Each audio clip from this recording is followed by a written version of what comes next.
श्री स्वामी समर्थ. नमस्कार मित्रांनो, आज आपण पाहणार आहोत डिसेंबर 2025 साठी कुंभ राशीचे राशी भविष्य. डिसेंबर 2025 मध्ये तुमचे कार्यक्षेत्र, आर्थिक परिस्थिती, आरोग्य, वैवाहिक जीवन आणि पारिवारिक जीवन कसे जाईल हे पाहणार आहोत. त्याचबरोबर उपाय देखील सांगणार आहे. व्हिडिओ शेवटपर्यंत पहा, तरच तुम्हाला उपाय काय आहे ते समजणार आहे. आणि कमेंटमध्ये ओम नमः शिवाय लिहा. त्याचबरोबर उमाशेखर राष्ट्र चॅनलला सबस्क्राईब करायला विसरू नका. डिसेंबर 2025च्या मासिक राशी भविष्यानुसार कुंभ राशी खाली जन्मलेल्यांसाठी हा महिना उत्साहवर्धक राहील. महिन्याच्या सुरुवातीला सूर्य, मंगळ आणि शुक्र तुमच्या 10व्या घरात असतील, तर राहू पहिल्या घरात, केतू 7व्या घरात आणि शनी दुसऱ्या घरात असेल. या व्यतिरिक्त कर्क राशीतील गुरु तुमच्या 6व्या घरात असेल आणि तूळ राशीतील बुध तुमच्या 9व्या घरात असेल. तुम्हाला कामाच्या ठिकाणी वर्चस्व मिळेल, तुम्हाला कामाच्या ठिकाणी यश मिळेल, तुम्हाला वरिष्ठ अधिकाऱ्यांचा सहवास मिळेल. व्यवसायात काही चढ उतार झाल्यानंतर महिन्याच्या उत्तरार्धात नफा मिळण्याची शक्यता आहे.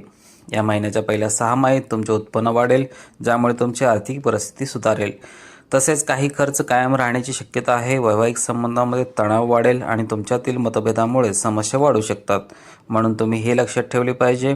महिन्याची सुरुवात प्रेम संबंधासाठी चांगली असेल, परंतु उत्तरार्धात काही समस्या उद्भवू शकतात, म्हणून तुम्ही सावधगिरी बाळगली पाहिजे.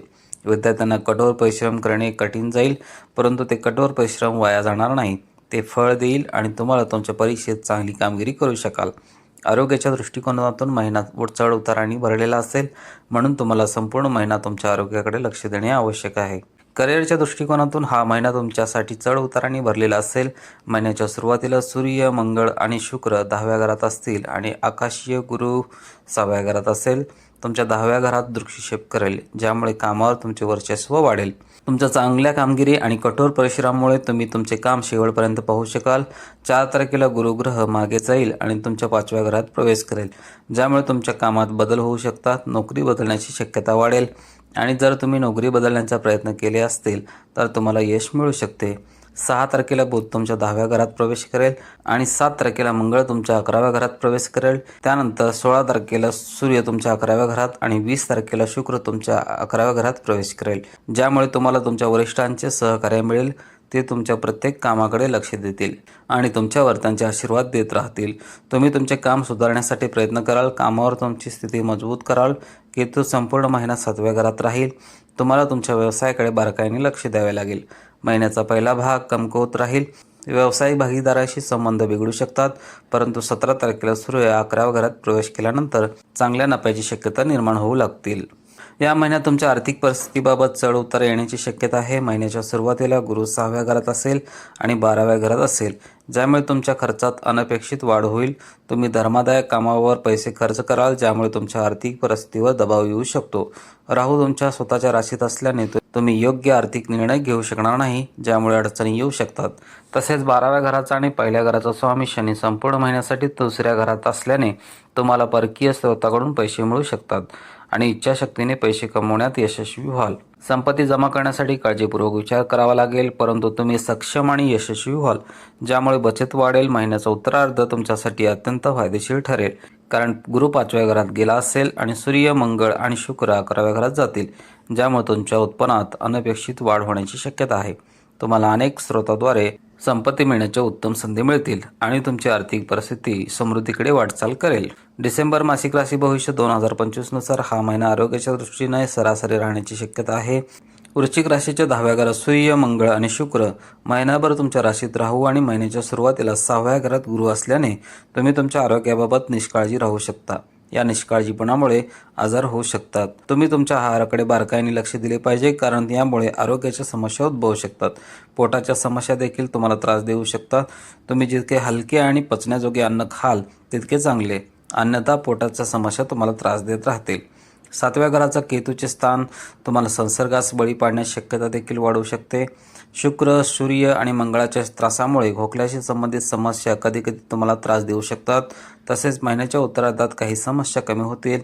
तसेच गुरु वक्रीमुळे पोटाशी संबंधित समस्या वाढू शकतात, म्हणून तुम्हाला त्याचे व्यवस्थापन करावे लागेल आणि तुमचे दैनंदिन दिनचर्या सुधारावे लागेल. तरच तुम्ही संतुलित जीवन जगू शकाल आणि तुमचे आरोग्य सुधारू शकाल. जर तुम्ही प्रेम संबंधात असाल तर महिन्याची सुरुवात तुमच्यासाठी चांगली राहील. 5व्या घराचा स्वामी बुध 9व्या घरात असेल, ज्यामुळे तुमच्या नात्यात प्रेम वाढेल. तसेच 10व्या घरात बसलेला आणि 5व्या घरात दृष्टी असलेला मंगळ तुमच्या नात्यात काही तणाव निर्माण करेल. यानंतर बृहस्पती वक्री 4थ्या दिवशी 5व्या घरात प्रवेश करेल, तुमच्या नात्याची परीक्षा घेईल. तसेच तुम्ही स्वतःच्या प्रयत्नांनी तुमचे नाते व्यवस्थापित करू शकाल आणि तुमच्या नात्यातील प्रेम वाढत असल्याचे जाणवेल. बुध 7 तारखेला तुमच्या 10व्या घरात प्रवेश करेल आणि 7 तारखेला मंगळ 11व्या घरात जाईल आणि 5व्या घरात दृष्टी करेल. जिथे गुरु राहतो अशा परिस्थितीत प्रेम संबंध अधिक दृढ होतील. तुम्ही तुमचे प्रेम वाढवण्यासाठी आणि तुमच्या प्रियकराचा विश्वास जिंकण्यासाठी असंख्य प्रयत्न कराल आणि तुम्हाला बरेच यश मिळू शकेल. यानंतर 16 तारखेला सूर्याचे 11व्या घरात संक्रमण आणि नंतर 20 तारखेपासून 5व्या घरात शुक्राचे संक्रमण तुमचे प्रेम संबंध कमकुवत करेल. तसेच कधीकधी अहंकार संघर्ष होतील, म्हणून तुम्हाला धीर धरावा लागेल. विवाहित जोडप्यांसाठी केतू संपूर्ण महिनाभर 7व्या घरात असेल, जे तुमच्या नातेसंबंधासाठी चांगले नाही. 7व्या घराचा स्वामी सूर्य, शुक्र आणि मंगळासोबत 10व्या घरात असेल, ज्यामुळे तुमचे जोडीदार नोकरी करत असेल तर कौटुंबिक संबंध सुधारतील. 16 तारखेला सूर्याच्या 11व्या घरात संक्रमण झाल्यामुळे तुमच्या जोडीदाराशी असलेले मतभेद कमी होतील आणि तणाव कमी होतील. तुम्ही एकमेकांच्या पाठीशी उभे राहाल. डिसेंबर मासिक राशीफल 2025 नुसार हा महिना कौटुंबिक जीवनात चढ उतारांनी भरलेला असण्याची शक्यता आहे. 4थ्या घराचा स्वामी शुक्र, सूर्य आणि मंगळाच्या प्रभावाखाली 10व्या घरात असेल आणि देवतांचा गुरु बृहस्पतीच्या प्रभावाखाली असेल. शुक्राची स्वतःच्या घरावर दृष्टी कौटुंबिक जीवनात काही प्रेम आणेल, परंतु विरुद्ध स्वभावाच्या ग्रहांच्या आणि दुसऱ्या घरात असलेल्या शनीच्या दृष्टीच्या अधिक प्रभावामुळे 4थ्या घरावर कधीकधी सुसंवादाचा अभाव असेल. कुटुंबातील सदस्यांमध्ये वाद निर्माण होऊ शकतात. महिन्याच्या सुरुवातीला 6व्या घरात असलेल्या गुरु दुसऱ्या घरात दृष्टिक्षेप करेल. तसेच 4थ्या स्थानापासून तो प्रतिगामी होईल आणि 5व्या स्थानात प्रवेश करेल, ज्यामुळे कौटुंबिक संबंधामध्ये तणाव वाढू शकतो. तुम्हाला तुमच्या मुलाबद्दल काहीसे काळजी वाटू शकते. कुटुंबात सुसंवाद नसल्यामुळे असे निर्णय घेतले जाऊ शकतात जे कुटुंबाच्या हिताचे नसतील. अशा परिस्थितीत तुम्हाला संयम आणि समजूतदारपणा दाखवावा लागेल. महिन्याच्या उत्तरार्धात सूर्य, मंगळ आणि शुक्र 11व्या स्थानात प्रवेश करतील, ज्यामुळे कुटुंबाची आर्थिक समृद्धी वाढेल. या व्यतिरिक्त चालू असलेल्या समस्या कमी होऊ लागतील, ज्यामुळे तुम्हाला आनंद होईल आणि घरातील वातावरण सुधारेल. उपाय आहेत: बुधवारी तुम्ही श्री विष्णू सहस्त्रनाम स्तोत्राचे पठण करावे. शुक्रवारी कनकधार स्तोत्राचे पठण करणे तुमच्यासाठी खूप अनुकूल ठरेल. शनिवारी पिंपळाच्या झाडाला पाणी अर्पण करावे. बुधवारी संध्याकाळी मंदिरात काळे तीळ दान करावे. व्हिडिओला नक्की लाईक करा, शेअर करा आणि उमाशंकर ॲस्ट्रो चॅनलला सबस्क्राईब करायला विसरू नका. पुन्हा भेटू अशाच एका आध्यात्मिक आणि प्रेरणादायी माहितीच्या व्हिडिओसह. जय हिंद, जय महाराष्ट्र.